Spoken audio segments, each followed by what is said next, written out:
la perspectiva de la vida. Obviamente depende mucho de cómo veamos las cosas, va a ser nuestra interpretación de eso y nuestra actitud con respecto a eso. En lo macro, en lo general, a mí me encanta, por ejemplo, un personaje de la Biblia llamado Salomón. Cuando comencé en el camino del Señor, yo me leí el Nuevo Testamento con Salmos y Proverbios, ese que regalan los gedeones. Y cuando tú comienzas a leer sobre Salomón, es impresionante, especialmente cuando comienza diciendo, el Señor se le apareció y le dijo, ¿qué quieres, Salomón? Y Salomón dijo, quiero sabiduría para guiar a tu pueblo. Hasta ahí eso es increíble, porque los reyes normalmente pedían larga vida, o que mataran a sus enemigos, o que les dieran muchas riquezas, pero hasta ahí es como sabiduría, dame sabiduría. Y dice que a Dios le agradó tanto esa petición de Salomón, que le dio no solamente sabiduría, sino que también le dio poder sobre los reyes, le dio riquezas y le dio larga vida. Pero cuando avanzamos en la vida de Salomón, nos damos cuenta que la sabiduría no es suficiente. Nos damos cuenta que Salomón en su vida, aunque fue el hombre lleno de sabiduría, dice que antes de él no hubo nadie más sabio. Fue impresionante que cometió muchos pecados que Dios le dijo que no hiciera. No vuelvas a Egipto por caballos, volvió a Egipto por caballos. No te hagas de muchas mujeres, se hizo de muchas mujeres.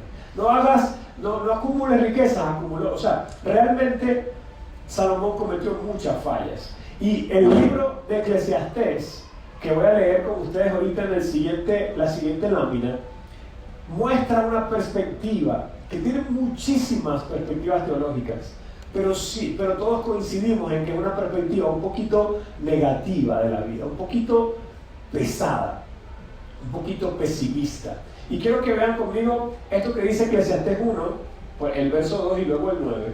Dice, nada tiene sentido, dice el maestro. Les voy a dar otra oportunidad. Yo me acosté a las 12:30 y me paré a las 4 para agarrar el avión para venir aquí, y estoy hablando más duro que todos ustedes. Así que vamos a darle una oportunidad de nuevo. Dice el maestro, ningún sentido en absoluto. Voy a darle 1, 2, 3. Ningún sentido en absoluto. Ok, ahí vamos mejorando. El verso 9 dice, la historia no hace más que repetirse. Ya todo se hizo antes. No hay nada realmente nuevo bajo el sol. Y si les pongo como tarea que puedan leer el libro de Eclesiastés, se van a dar cuenta que no es solamente que lo estamos viendo desde una perspectiva fatalista, es que el hombre está hablando de realidades y casi todo lo que dice es verdad, pero lo está viendo desde una perspectiva bastante negativa. Quiero que veamos ahora otro hombre en otra realidad. Estaba, de hecho, mucho peor. Salomón estaba en una situación de la vida muy abundante. Cuando Salomón era rey, Israel tenía mucho dinero, muchas tierras, estaban en paz, en un periodo de paz, porque David, su papá, había ganado todas las batallas y él estaba viviendo en la abundancia de Salomón. Y aún así, después de explorar muchas cosas, él dice eso que vimos.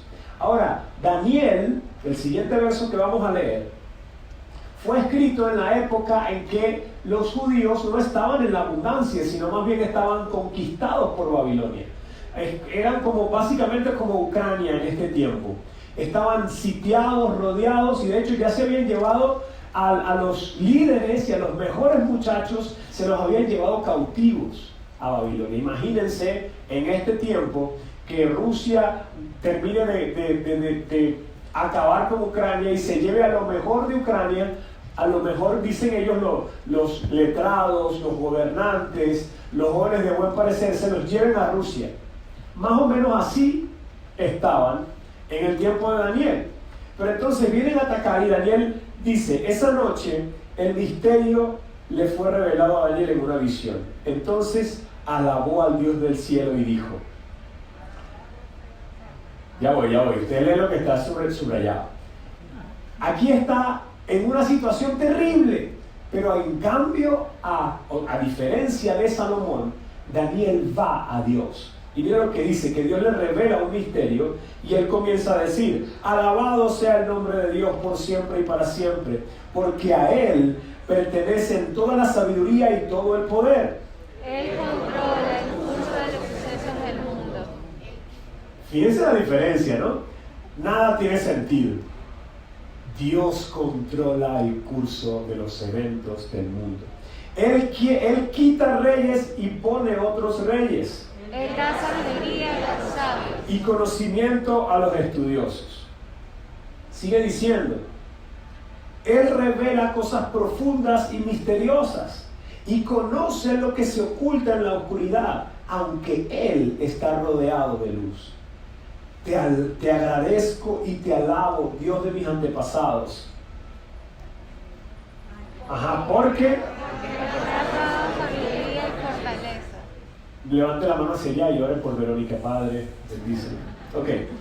Te agradezco y te alabo, Dios de mis antepasados, porque me has dado sabiduría y fortaleza. Me revelaste lo que te pedimos y nos diste a conocer lo que el rey exigía. Vuelvo. Salomón vivía en Nueva York en su mejor momento. Daniel vivía en Ucrania en su peor momento. Bueno, de hecho, vivía en Rusia. Era ucraniano desplazado a Rusia. ¿Me doy a entender? La vida de ambos era totalmente diferente. Pero él se acercó al Señor y el Señor le reveló. Y lo que él dice es: el Señor controla los sucesos del mundo. Él da sabiduría a los sabios. El Señor, te alabo porque me has dado sabiduría y fortaleza.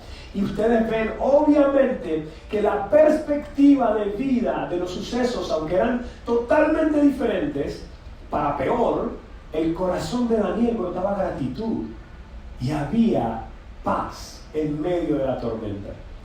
Y usted y yo sabemos, muy amados, que en una misma situación hay perspectivas totalmente diferentes de la vida. ¿Y de qué depende? ¿Depende de la sabiduría de Salomón? No.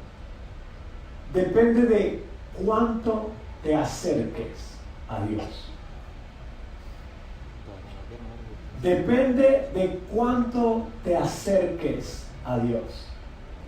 Y eso solamente tú lo sabes. A veces yo mismo, pastor, ando metido en muchas cosas, ayudando, trabajando, haciendo cosas. Vengo en el avión leyendo la Biblia para terminar de cuadrar lo que voy a decir hoy. Más llego y después salgo de aquí, voy a montarme en otra cosa.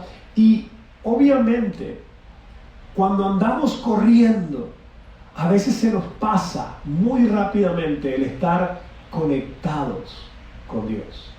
El hacer una pausa, pausar todo, decirle ya va a las niñas, a mi esposa, a las necesidades de la gente, a las responsabilidades del ministerio y decir, tengo que conectarme con Dios. Pero cuando lo hago, amados, cambia mi perspectiva. Muchos de ustedes tienen en el corazón cosas que Dios plantó, ¿no es cierto? Les da indignación algunas cosas, les dan rabia a otras, tienen pasión por alcanzar algunas cosas, tienen visión para otras, algunos tienen perspectiva de ¿cómo se llama esto? De miseriland, como decimos a veces, tenemos como estamos en una posición de víctimas, pero cuando nos acercamos a Dios, nuestra perspectiva es transformada. La perspectiva de la vida. Y obviamente esta perspectiva de la vida también nos lleva a ver diferente a las personas. Vamos a hablar del segundo punto, que es la perspectiva de nosotros mismos. Cuando leemos Hebreos 11, vemos obviamente una galería de la fe, así le llaman los teólogos. Ahí habla de muchos hombres y mujeres de Dios que hicieron cosas grandes, supuestamente. Entonces vamos a ver una, por ejemplo, vamos a ver a Sara. Dice, ¿estamos ahí en Sara? Ajá. Fue que hasta Sara pudo tener un hijo, a pesar de ser estéril y demasiado anciana. Que Dios cumpliría su promesa. Hasta ahí, Sara es una heroína. Sin embargo, cuando vamos a Génesis 18, 9 al 15, vamos a leer un poquito cómo fueron los hechos que se describen en Hebreos. Dice así: ¿dónde está Sara, tu esposa? Está hablando el Señor. Preguntaron los visitantes, el Señor y los ángeles que estaban con él. Está dentro de la carpa, contestó Abraham. Ahí están ellos en la carpa y llegó el Señor a visitarlos. Entonces uno de ellos dijo: yo volveré dentro de un año, volveré a verte, y tu esposa Sara tendrá un hijo. Sara escuchaba la conversación dentro de la carpa. Ahí tú sabes, ¿no? Como viendo a ver qué es lo que están diciendo. Viendo a ver, tú sabes, como nosotros decimos. El 11 decía: Abraham y Sara eran muy ancianos en ese tiempo, y hacía mucho que Sara ya había pasado la edad de tener hijos. Pero el Señor dijo, como el Señor dijo. Entonces el siguiente verso, el 12, así que se rió en silencio dentro de sí misma. Y dijo: ¿cómo podría? Fíjense la palabra que usó. ¿Cuál palabra usó? Esa es su perspectiva de sí misma. Una mujer acabada como yo, ¿cómo podría una mujer acabada como yo disfrutar semejante placer? Sobre todo cuando mi Señor, mi esposo, también es muy viejo. Entonces el Señor le dijo a Abraham: ¿por qué se rió Sara? Y dijo: ¿acaso puede una mujer vieja como yo tener un bebé? Lo está diciendo Dios mismo. ¿Existe algo difícil para el Señor? ¿Demasiado difícil? Regresaré dentro de un año y Sara tuvo miedo y por eso lo negó. Yo no me reí, pero el Señor le dijo: no es cierto. Ahora, en esa escena, volvamos de nuevo a Hebreos 11. Dice: fue que hasta Sara pudo tener un hijo y ella creyó.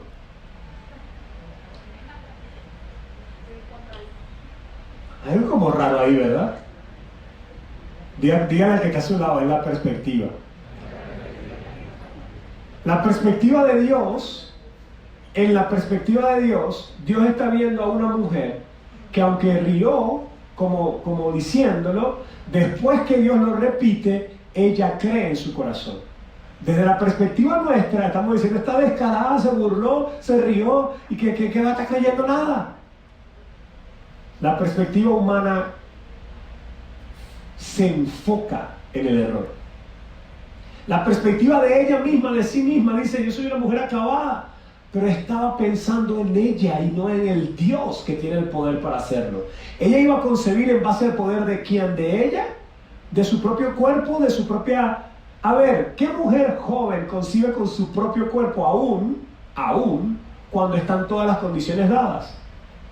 Concebimos por la gracia de Dios, no por lo que tenemos. Entonces se trata de la perspectiva. ¿A dónde estoy mirando? ¿Qué estoy viendo? Dios está viendo sus planes, su poder, actuando en función de personas débiles. Nosotros estamos viéndonos a nosotros mismos. Y esa perspectiva hace que sea muy diferente.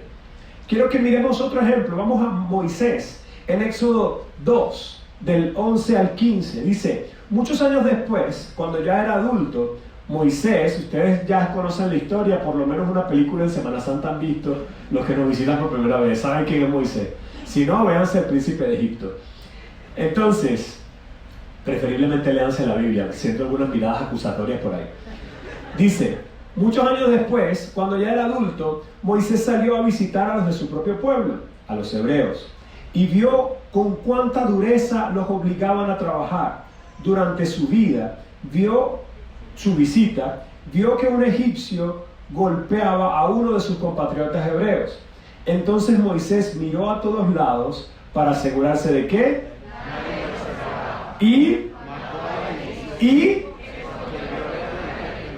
vean el asunto, ¿no? El tipo sabe que va a hacer algo malo, dirían en la justicia actual, con premeditación y alevosía. El tipo miró a ver si lo estaban viendo, ¿no? Ya tú sabes, cuando vas a hacer algo malo, empiezas a ver si alguien te está mirando. Nadie me está mirando. Lo mató y después escondió el cuerpo. Continuamos, ahí en esa misma historia. Al día siguiente, cuando Moisés salió de nuevo a visitar a los de su pueblo, vio a dos hebreos peleando. ¿Por qué le pegas a tu amigo?, le preguntó Moisés al que había empezado la pelea. El hombre contestó: ¿quién te nombró para ser príncipe y juez nuestro? ¿Vas a matarme como mataste ayer al egipcio? Entonces Moisés se asustó y pensó: efectivamente, el faraón se enteró de lo que había ocurrido y trató de matar a Moisés, pero él huyó del faraón. ¿Vieron la historia? Este pana, con premeditación y alevosía, miró para todos lados, lo mató y lo enterró. Ahora, quiero que nos analicemos esto un momentico. ¿Moisés hizo eso por maldad? O sea, ¿la motivación de Moisés era mala? ¿Quién dice que no? Levante la mano quienes dicen que no. ¿La motivación de Moisés para matar al egipcio fue mala? ¿Quién dice que no? Levante su mano en alto. Ok, pueden bajarla. ¿Quién dice que sí? ¿Quiénes no quieren levantar la mano? Ok, vamos a hacerlo de nuevo. ¿Quién dice que la motivación de Moisés era mala? ¿Quién afirma que era mala? Ok, dos. ¿Quién afirma que era buena? Ok, un poquito más. Yo también creo que la motivación era buena. No es que te pueda tener una motivación buena para matar a alguien, pero síganme la idea. Cuando digo que es buena, es porque Dios puso esa indignación en su corazón. Era de hecho parte de la misión de vida de Moisés. Él debía rescatar al pueblo de Israel. ¿Me sigue la idea? Pero lo que hizo, lo hizo mal, desde su propia perspectiva. Él dijo: tengo que hacer justicia. Miró por un lado, miró para el otro, lo mató y lo enterró. Y hay un pastor amigo que dice esto, que puede que te vuele la tapa de la cabeza, pero también te puede bendecir mucho. Dios es tan bueno que no permitirá que un cristiano peque con éxito. Te lo voy a decir de nuevo para que lo pienses. Dios es tan bueno que no permitirá que un cristiano peque con éxito. ¿Entendiste eso? Él va a hacer que tu maldad no tenga éxito para que tú puedas arrepentirte. Porque si tu maldad tiene éxito, entonces te acostumbras a tu maldad y te aferras a tu maldad. Entonces Moisés, que cometió el pecado, aunque él pensó que no lo estaban viendo, todos lo vieron. Entonces Dios hizo que eso sucediera. Y dice aquí entonces que él huyó del faraón. Ahora, vamos a Hebreos 11 otra vez. Y leamos lo que dice. Muy bien, fue por la fe que Moisés cuando ya fue adulto, rehusó llamarse hijo de la hija del faraón, a disfrutar de los placeres momentáneos del pecado. Consideró que era que poseer los tesoros de Egipto, pues que recibiría. Fue por la fe que Moisés salió de la tierra de Egipto sin temer el enojo del rey. No es para que lean, hago una pausa dramática, es decir, más o menos, siguió firme en su camino porque ya tenía los ojos puestos en el invisible. Quiero que vean otra vez que Moisés salió huyendo por miedo, ¿sí? Pero él fue huyendo a Madián. Allá estuvo 40 años, donde Dios cambió su corazón. Y todo lo que está diciendo esto tiene mucho que ver con la segunda parte de la historia de Moisés. Y volvemos a otra vez a la perspectiva. Muchos de ustedes están viendo su propia vida y la imagen que les da el espejo y la historia que tienen desde la perspectiva de Sara y de Moisés, ¿no es cierto? Desde yo estoy demasiado acabado, ya a mí se me pasó el tren, a mí nadie me quiere, todos me odian, no sé, yo estoy muy feo, tengo la nariz muy grande, soy muy negro, tengo el pelo malo, no sé, y pónganle sus palabras.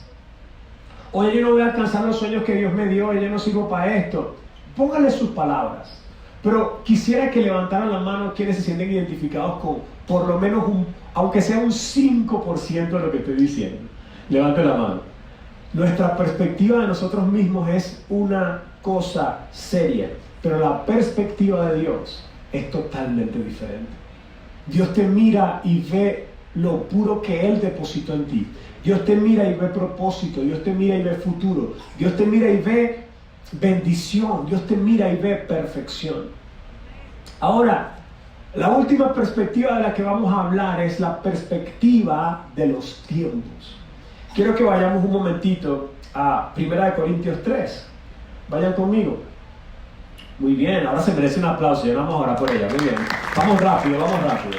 Dice entonces: por lo tanto, que nadie base su orgullo en el hombre. A fin y al cabo, todo es de ustedes, ya sea Pablo o Apolo o Cefas o el universo, la vida o la muerte. Todo es de ustedes y ustedes son de Cristo y Cristo es de Dios. Ahora, lo que me llama la atención de este verso, aquí están los cristianos peleando: yo soy de Apolo, yo soy de Cefas, yo soy de Pablo, peleando. Y el Señor les dice: no basen su orgullo en el hombre.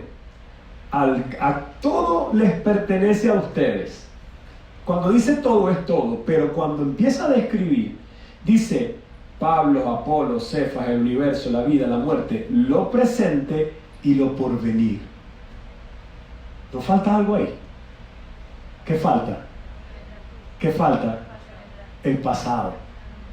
Porque dice lo presente y lo porvenir, es el futuro, pero no habla del pasado. Y eso me llamó la atención y lo busqué en todas las versiones, en todas las traducciones, y me di cuenta que no salía el pasado. Eso me hace una pregunta. Yo dije, hay otro versículo que dice todo, ¿no? Y de hecho yo lo he dicho mal varias veces, porque yo digo, la Biblia dice que nada nos separará del amor de Dios. ¿Se acuerdan? Romanos 8:38. Y dice, lo presente ni lo porvenir ni lo pasado. Yo, revisemos un momentico. Romanos 8, vamos a verlo. En todas las versiones, otra vez. En esta que está aquí, creo que es la NBI o la NTV. Pues estoy convencido de que ni la vida, ni la muerte, ni los ángeles, ni los demonios. ¿No dice pasado otra vez? ¿Y por qué no dice pasado?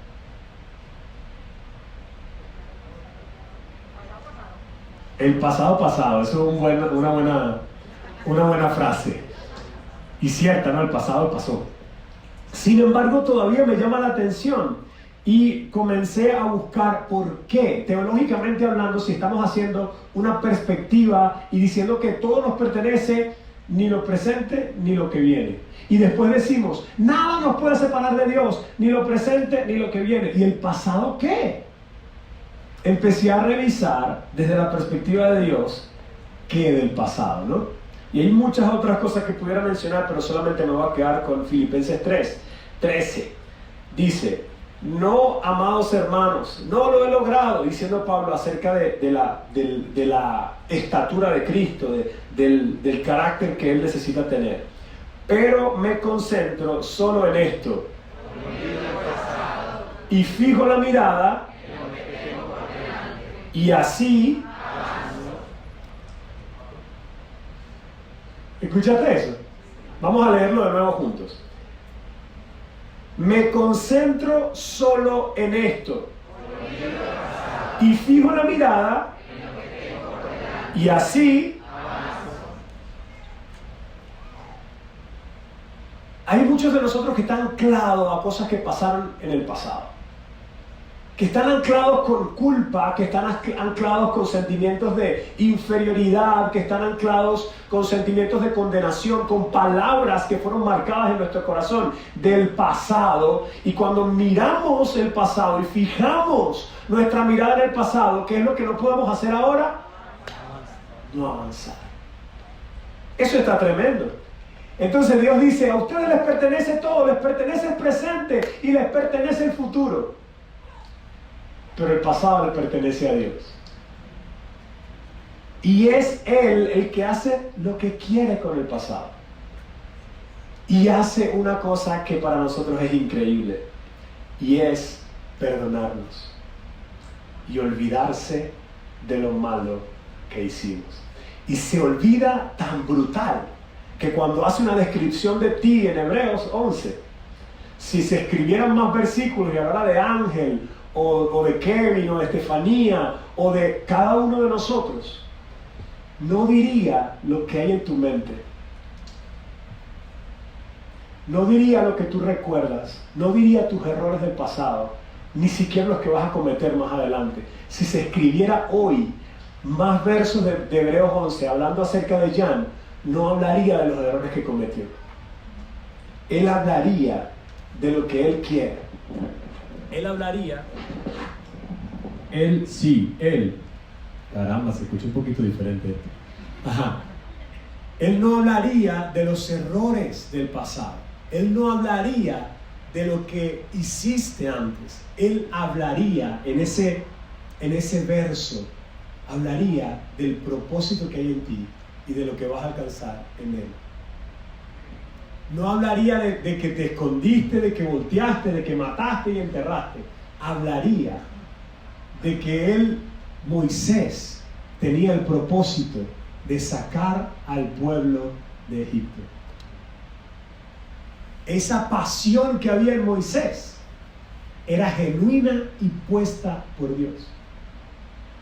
Pero él actuó conforme a su propia fuerza y metió la pata. Pero lo más brutal de esto es que Dios se olvida del pasado y se enfoca en lo que alcanzó. Esto es realmente maravilloso. Y la libertad que trae esto para tu vida es inigualable. Si alguien me puede, ahora que antes sonaba como más, ahora suena así, me siento como muy silencioso. ¿Me pueden ayudar con el teclado, por favor? ¿Se escucha bien? Me encanta que se escuche bien. Entonces, amados, voy a seguir aquí en el 14. Y así avanzo hasta llegar al final de la carrera al cual Dios.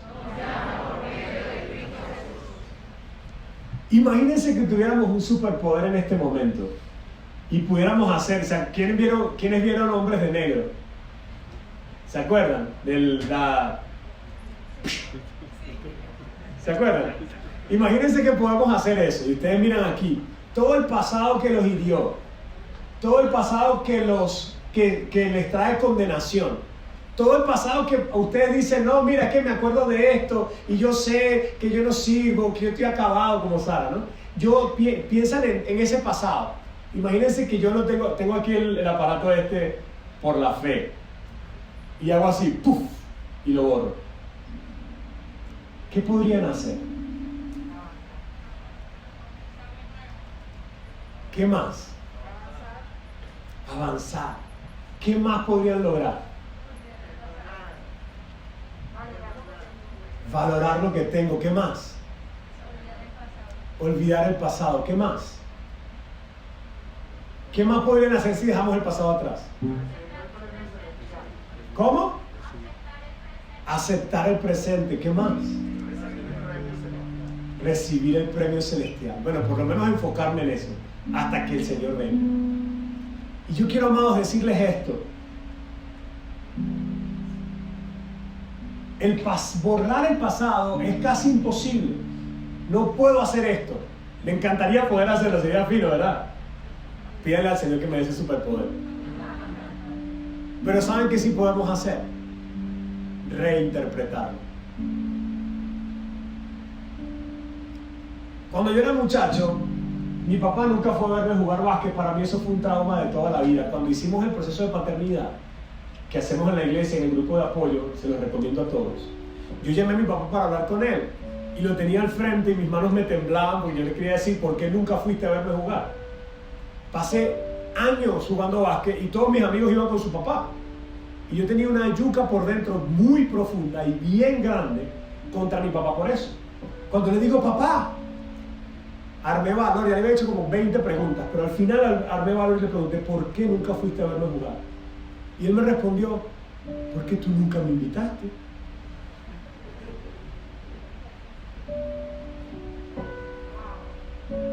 Yo andaba mal por la vida, porque yo no tenía papá que me fuera a ver jugar. Eso es una estupidez, maybe, era un niño, acuérdense. Pero cuando él me dijo, es que tú nunca me invitaste, no se me borró de la mente que él nunca fue a verme jugar. No se me borró de la mente las veces que yo veía a mis amigos celebrando con las cestas, con sus papás, abrazándolos y cargándolos. Y yo había metido más puntos que el muchachito ese. Y no tenía nadie que me abrazara. No sé si me explico. Eso no se me olvidó, pero pude reinterpretarlo. ¿Sí me explico? No se me quitó de la mente, pero vi a mi papá diferente. Y me vi a mí reinterpretando cuando el Señor dice que Él, aunque tu padre y tu madre te dejaran, con todo Él te recogerá. Con la Biblia, en la palabra, en la presencia del Señor, pude reinterpretar eso. ¿Y saben qué me mostraba Dios? Que Él estaba conmigo en esos momentos. Yo no lo podía ver, pero Él estaba conmigo. ¿Y saben cuánto me ha cambiado eso? Hay muchas cosas que yo hacía para que otros me vieran. Y todavía a veces cuando hay pastores mayores me siento como intimidado porque no tengo la costumbre de relacionarme con hombres mayores que yo. Me cuesta un poco. Pero lo hago. Y digo, Señor, ayúdame. Dame gracia. Me siento incómodo, pero vamos. Por causa de que, aunque no pude borrar el pasado, puedo reinterpretarlo desde el adulto que ahora soy,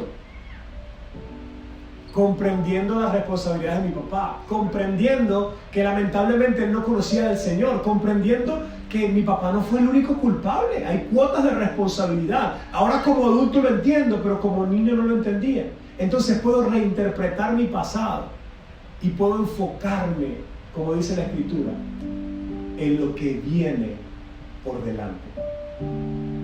Y de esa manera puedo avanzar. Ahora, si tuviéramos el superpoder de reinterpretar, ahora no es borrar, es reinterpretar. ¡Pum! Reinterpretamos todo el pasado. ¿Saben qué va a pasar en el presente?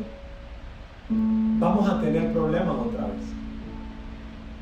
Y podemos ver las cosas con una perspectiva de la vida muy negativa. Hay gente que dice, yo no voy a amar porque es que ya me decepcionaron y va a volver a pasar. Y no quiero. Pero amados, cuesta demasiado. No, es que ya en la otra iglesia me decepcionaron y yo no quiero más servir en ninguna iglesia. Cuesta demasiado. No, es que mis otros amigos me defraudaron y yo no quiero tener amigos, yo ando solo por la vida. Cuesta demasiado eso. Amar implica riesgo. Y si lo ves desde la perspectiva de Dios, se ve diferente. Cuando tú ves de las cosas desde la perspectiva de Dios, me acuerdo de un pasaje que puso Civil en estos días. El hierro se abusa con el hierro y el hombre en el trato con el hombre. Cuando veo que otros me van a defraudar, ¿cuántos saben que lo van a defraudar? Es más, les profetizo que lo van a defraudar. Los van a defraudar. Pero cuando me defraudan, eso es un proceso de Dios conmigo. Y yo lo interpreto diferente y puedo seguir avanzando.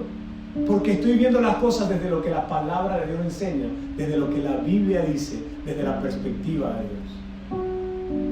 Y aún cuando voy conmigo mismo, ¿cómo interpreto mis errores?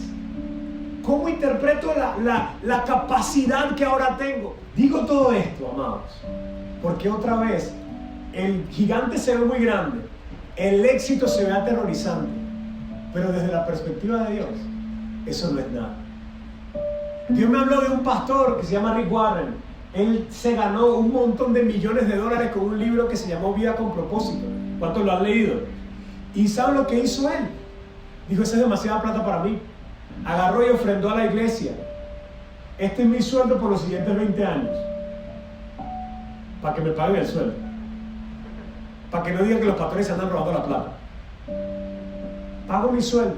Y con lo demás tengo el sueño de abrir esta fundación, esta fundación, esta fundación y esta fundación. Ahora cuando vienen a decir, pastor, yo no tengo plata. Vaya para la fundación. No sé si me voy a entender. Tiene el mismo carro de hace 10 años. En Estados Unidos eso es una rareza.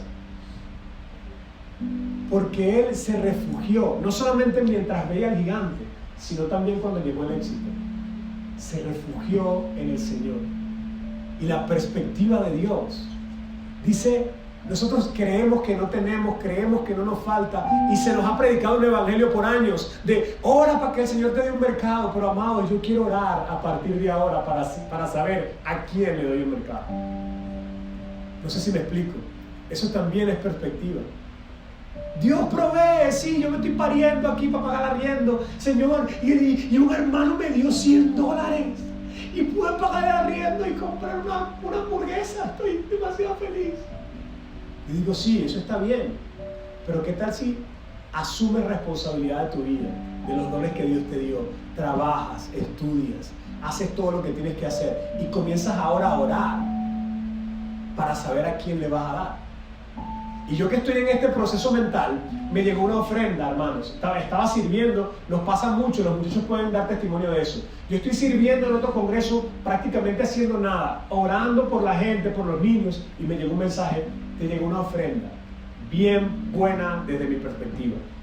Y yo, ya sé, voy a hacer esto y esto y esto. Y el Espíritu Santo, gracias a Dios por el Espíritu Santo, me hizo recordar, ora para ver qué quiere Dios con esa plata. Porque no es cuando lleguen los 25 millones que yo tengo que cambiar la mentalidad. Es ahorita. No sé si me explico. La mentalidad de víctima no es solamente pedir para gastar en mis necesidades. La mentalidad de víctima es que ahora lo que llegó es mío.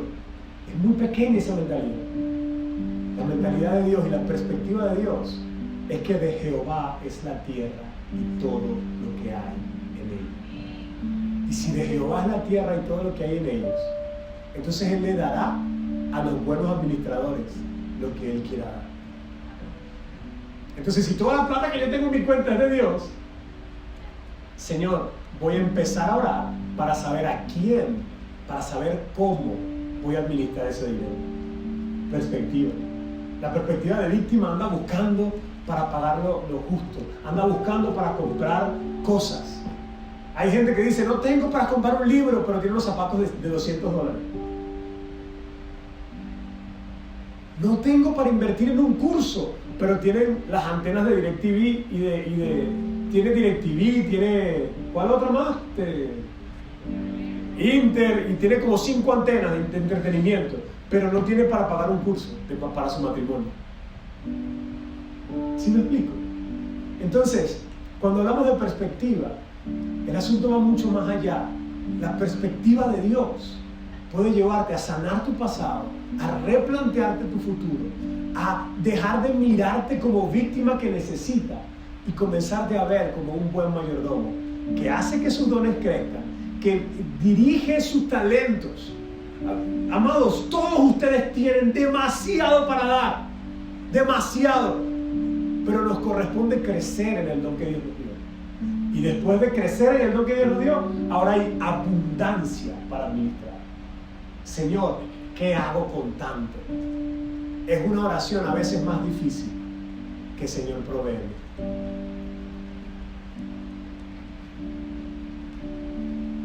¿Cuántos quieren empezar a orar? Señor, ¿qué hago con esto? ¿Qué hago con tanto? Yo quiero orar por eso. Padre, en el nombre de Jesús, ahí levanten sus manos.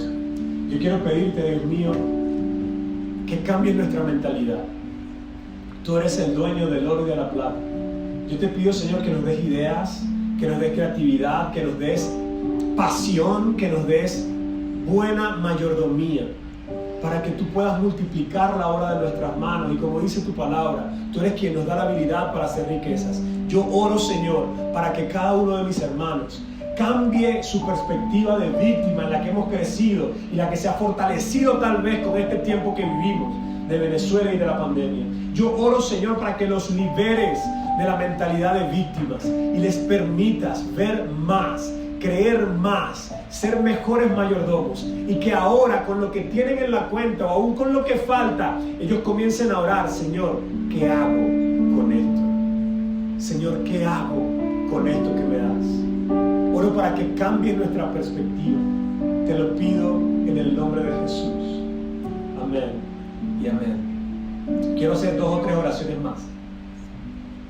Quiero orar por aquellos que tienen una pasión por algo, que están apasionados por cambiar las circunstancias, hay quienes quieren cambiar la economía, hay quienes quieren crecer en su negocio, hay quienes quieren cambiar la iglesia, hay quienes quieren cambiar la política. Pero a veces lo están viendo con la perspectiva humana, están cansados, están molestos, están llenos de rabia, están decepcionados. Yo quiero pedirle a Dios que te ayude a ver las cosas como Él las ve. Tal vez tú eres Moisés que está mirando para matar a alguien porque está desesperado. Yo quiero orar por ti, para que la perspectiva de Dios te conecte con lo que Él quiere hacer, con esa indignación que Él mismo puso en tu corazón. Quiero orar por ti. Levanta tu mano si tú te sientes identificado con esto. Padre, en el nombre de Jesús, oramos para que nos permitas darnos con todo a eso que tú nos llamaste. Yo oro, Señor, para que nuestro corazón no sea como el de Moisés que mató al egipcio, sino como el de Moisés que escuchó tu voz y que hizo lo que tenía que hacer para sacar al pueblo de Egipto. Yo te pido, Señor, que multipliques nuestra fuerza, que multipliques nuestra accionar conforme a tu voluntad, que otra vez podamos ir a ti, que podamos conectarnos contigo y que tú cambies para siempre lo que podemos hacer y lo que podemos lograr. Señor, que no actuemos más desde la perspectiva humana, desde la rabia, desde la impaciencia, desde la inmadurez, sino que podamos actuar desde la obediencia, desde la intimidad, desde el que cree, desde el que ve lo que tú haces y se deja usar por ti. Te lo pedimos en el nombre de Jesús. Amplía nuestra visión y conéctanos contigo. En el nombre de Jesús. Amén y amén. Y por último, quiero orar por aquellos que se sienten atados con el pasado. Es como que siempre viene un fantasma a recordarte que no puedes, que no sirves, que tú no vas a ir más allá porque esto que pasó te marcó. Y yo quiero orar por ti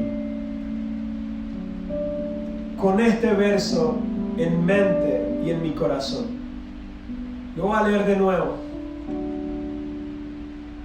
Me concentro solo en esto.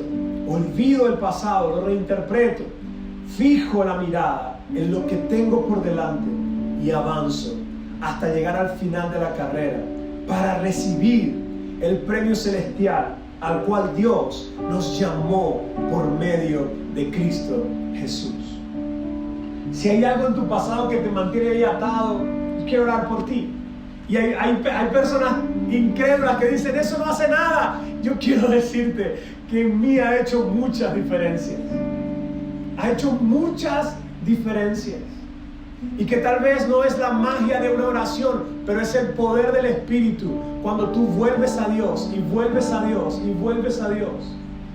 Cada vez que viene ese pensamiento y Él cambia y transforma lo que tiene que hacer. Así que yo simplemente colaboro con Él. Él quiere borrar ese pasado. Él quiere perdonar. Él quiere que tú te perdones. Él quiere que tú perdones a otros para que puedas avanzar. Así que si hay algo en tu pasado que te tiene ahí, levanta tu mano al cielo. Es más, ponte de pie. Vamos a ponernos de pie para terminar. Y vamos a levantar nuestras manos. Y quiero pedirle a los que oran, a los intercesores, que se unan conmigo en esta oración. Creemos en un Dios que levanta muertos. Creemos en un Dios que perdona. Creemos en un Dios que transforma circunstancias. No es una fe teórica. Lo hemos visto y lo hemos probado. Así que donde tú estás ahí, levanta tu mano al cielo. Padre, en el nombre de Jesús, queremos orar para que nos permitas reinterpretar el pasado, para que nos permitas dejar atrás toda palabra de maldición, todo lo que nos estorba, todo peso que nos asedia y el pecado que estorba y que molesta, y nos permitas avanzar, Señor. Yo oro por mis hermanos, Dios, en el nombre de Jesús, y siento que estoy empujando un camión y hay gente que me está empujando conmigo. Oro, Señor, para ayudarles a avanzar, a soltar ese peso muerto, a olvidar palabras de condenación, a reinterpretar el valor que tienen, Señor, desde la perspectiva tuya. Señor, que podamos escribir una nueva historia, que podamos ver una nueva gloria, que podamos ver, Señor, cómo tú haces cosas nuevas. Y escribes más versículos en Hebreos 11 que hablan de nosotros, que hablan de Leonaibet, que hablan de Ángel, que hablan de Marcielis, que hablan de Peter, que hablan de nosotros, Señor. Versículos nuevos que hablan de Lorena, que hablan de Principal, Señor, que hablan de Oscar, que hablan de Jan. Versos nuevos que hablan, Señor, de nuevas realidades, de nuevas oportunidades, de nuevos tiempos. Señor, en el nombre de Jesús, lo creemos con todo nuestro ser. Tú haces cosas nuevas y las cosas viejas pasan. Señor, en el nombre de Jesús, gracias por lo que estás haciendo y gracias por usarnos para la gloria de tu santo nombre.